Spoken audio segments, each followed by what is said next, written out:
Perhatian kepada plan transformasi jangka panjang. Di Asia Tenggara, tidak ada satupun negara yang memandang ancaman dengan cara yang sama. Ada yang bertumpu pada rakyatnya, ada yang mengandalkan teknologi modern, dan ada pula yang masih memegang doktrin klasik warisan sejarah panjang. Dalam pembahasan kali ini, kita akan menyelami doktrin pertahanan dari 11 negara ASEAN, dari yang paling kecil hingga yang paling kuat. Pertanyaannya, doktrin mana yang sebenarnya paling siap untuk perang modern di kawasan ini?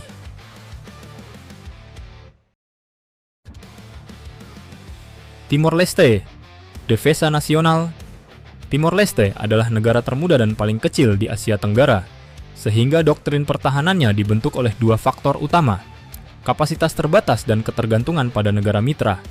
Mereka membangun konsep Defensa Nasional, yaitu pertahanan yang fokus pada keamanan internal, perlindungan perbatasan darat dengan Indonesia, serta stabilitas politik. Militer mereka kecil, hanya beberapa ribu personel, sehingga tidak didesain untuk menghadapi perang konvensional. Karena itu, Timor Leste menempatkan investasi terbesar bukan pada alutsista berat, tetapi pada pelatihan, pembentukan unit patroli darat, dan kerjasama pertahanan jangka panjang dengan Australia, Portugal, dan Selandia Baru. Konsep pertahanan Timor Leste sangat realistis. Hindari ancaman, perkuat stabilitas internal, dan pastikan tidak berdiri sendirian jika terjadi krisis. Dalam praktiknya, mereka tidak mengejar kekuatan, melainkan keamanan.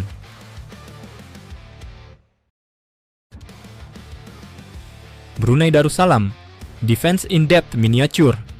Brunei memiliki wilayah kecil, populasi kecil, tetapi kekayaan besar. Itulah mengapa doktrin pertahanan mereka bersifat minimalis, modern, dan sangat teknokratis. Tujuannya sederhana, kecil tapi sangat sulit disentuh. Brunei mengadopsi sistem defense in depth, tetapi dalam skala negara munggil.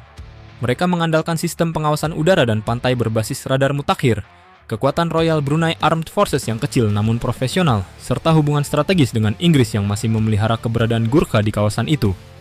Yang menarik adalah cara Brunei membangun deterrence, bukan dengan tank atau jet tempur, tetapi dengan menciptakan citra negara kecil yang dilindungi sekutu kuat dan mampu mendeteksi apapun yang memasuki wilayahnya.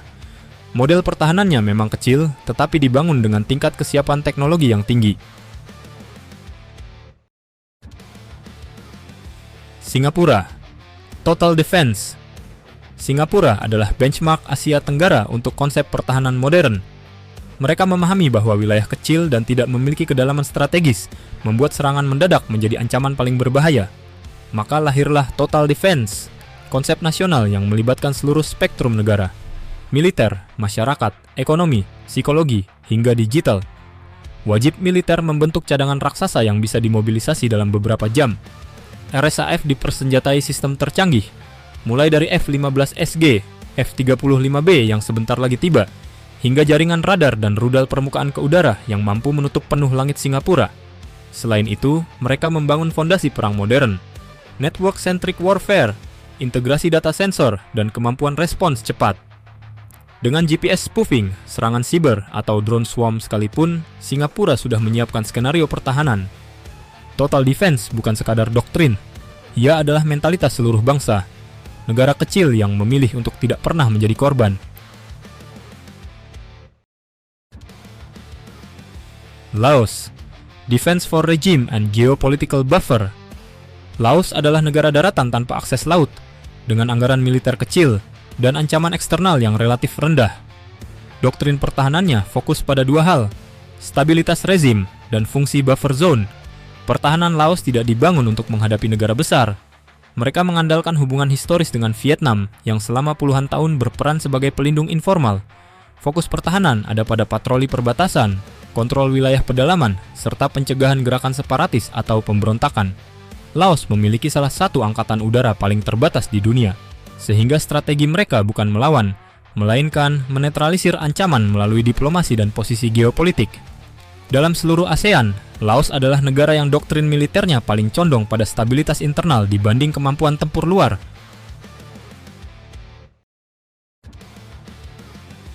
Kamboja, Political Deterrence and China Umbrella. Kamboja memiliki tentara yang cukup besar, namun alutsista mereka berada di kategori light forces. Doktrin pertahanan Kamboja lebih banyak dipengaruhi oleh aliansi politik, terutama kedekatan dengan China. Mereka membangun pertahanan berbasis pertimbangan politis, mengurangi potensi konflik dengan Thailand, memperkuat wilayah-wilayah strategis seperti Ream Naval Base, dan memastikan pemerintah pusat tetap stabil. Investasi besar Kamboja justru berada pada sektor yang memperkuat hubungan dengan negara besar, terutama proyek pangkalan militer modern di Ream yang sering disebut-sebut akan menjadi titik strategis Cina di perairan Asia Tenggara. Bagi Kamboja, pertahanan bukan soal memiliki kekuatan besar, tetapi siapa yang bersedia menjadi payung mereka.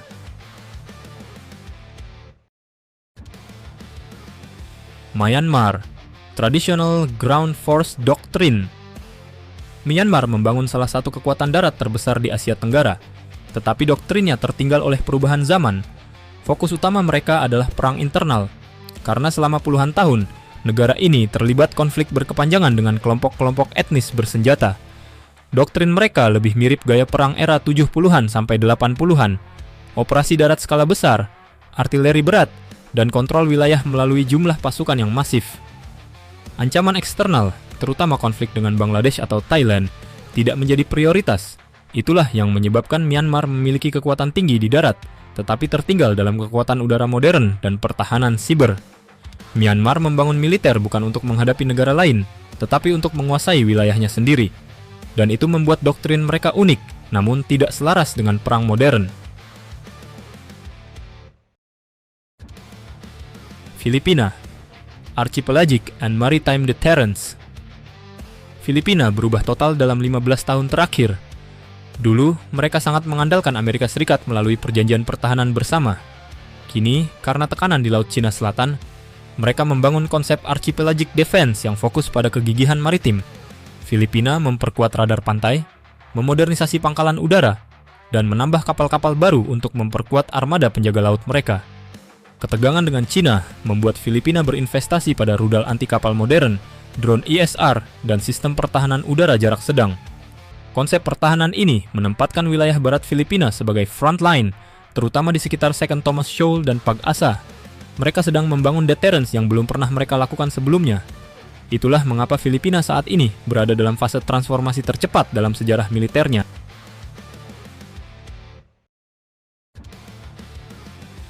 Vietnam, People's War, Guerrilla Modern.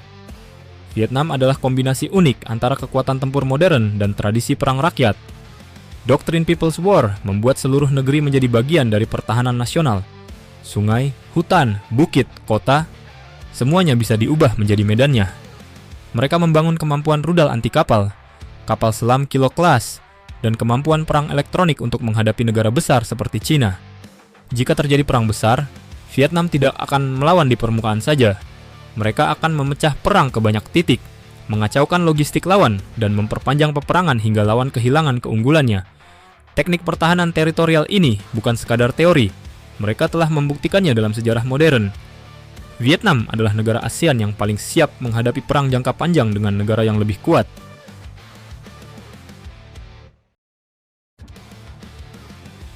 Thailand, Anti-Access, Regional, and Juggling Diplomacy. Thailand memadukan kekuatan tradisional dengan strategi modern. Mereka mengembangkan pertahanan udara berbasis F-16, memodernisasi pasukan darat, dan menempatkan fokus utama pada kontrol perbatasan darat serta dominasi udara regional. Yang membuat doktrin Thailand menarik adalah permainan diplomatik mereka. Mereka menjaga hubungan dekat dengan Amerika Serikat sebagai sekutu lama, tetapi dalam 2 dekade terakhir, mereka juga memperkuat hubungan dengan Cina. Thailand tidak ingin terjebak di satu kubu. Mereka menyeimbangkan semua pihak sembari membangun kemampuan militer yang cukup kuat untuk menjadi middle power Asia Tenggara. Doktrin mereka adalah deterrence regional, bukan perang besar.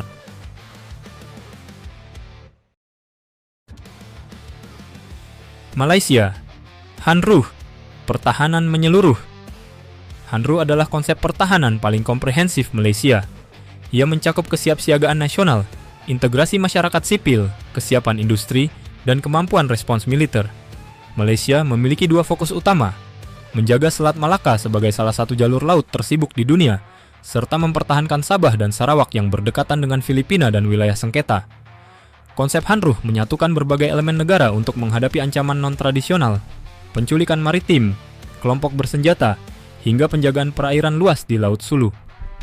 Dalam beberapa tahun terakhir, Malaysia juga mulai melihat ancaman rudal modern di kawasan dan itu mendorong modernisasi sistem pertahanan udaranya. Hanruh adalah pertahanan fleksibel yang dirancang untuk negara kepulauan yang terpecah dua wilayah utama.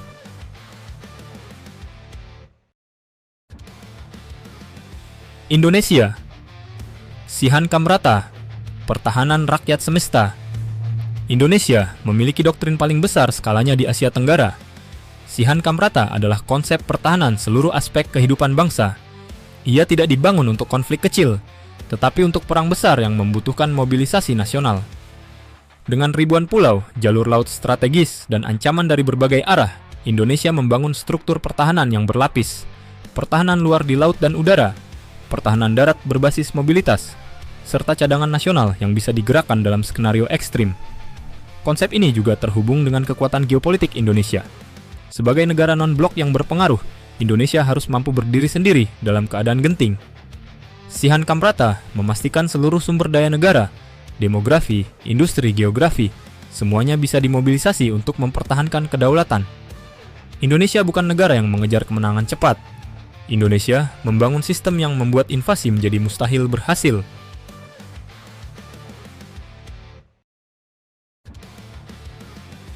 Sebelas negara, 11 doktrin, 11 cara pandang yang berbeda.